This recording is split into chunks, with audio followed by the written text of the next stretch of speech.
ശ്രീധരമേനോൻ രചിച്ച മാമ്പഴം എന്ന കവിതയാണ്. അങ്കണത്തൈ മാവിൽ നിന്നാദ്യത്തെ പഴം വീഴെ അമ്മ തൻ നേത്രത്തിൽ നിന്നുതിർന്നു ചുടുകണ്ണീർ.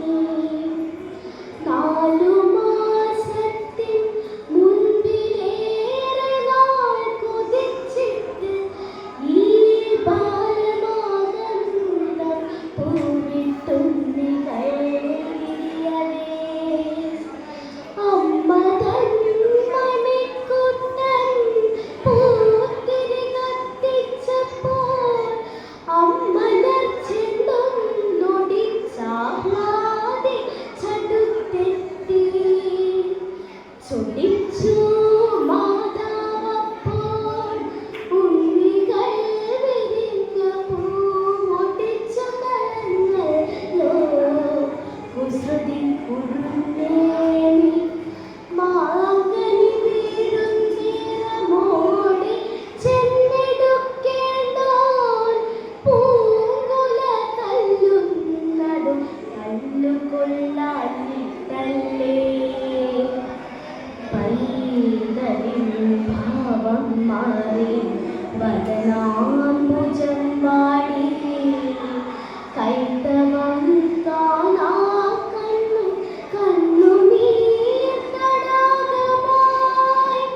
മാമ്പഴം പെറുക്കുവാൻ ഞാൻ വരുന്നില്ലെന്നവൻ മാൺപെടും മലർക്കുലരിഞ്ഞു വെറും മണ്ണിൽ. വാക്കുകൾ കൂട്ടി ചൊല്ലാൻ വയ്യാത്ത ഇടങ്ങളെ ദീർഘദർശനം ചെയ്യും ദൈവജ്ഞനല്ലോ നിങ്ങൾ. തുഞ്ചമാം നീനച്ചൂടാൻ തൈമാവിൻ മരതകിങ്ങിണി സൗഗന്ധിക സ്വർണ്ണമായി തീരും മുമ്പേ. മാങ്ങനി വീഴാൻ കാത്തുനിൽക്കാതെ മാതാവിൻ്റെ പൂങ്കുയിൽ കൂടും വിട്ട് പരലോകത്തെ പോയി.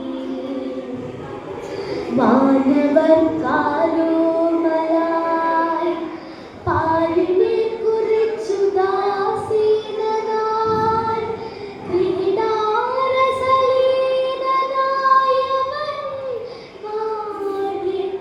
അങ്കണത്തൈ മാവിൽ നിന്നാദ്യത്തെ പഴം വീഴെ അമ്മ തൻ നേത്രത്തിൽ നിന്നുതിർന്നു ചുടുകണ്ണീർ. തന്മകൻ അമൃതേക്കാർ താഴോട്ടുമി പതിച്ച പൊൻപഴം മുറ്റത്താർക്കും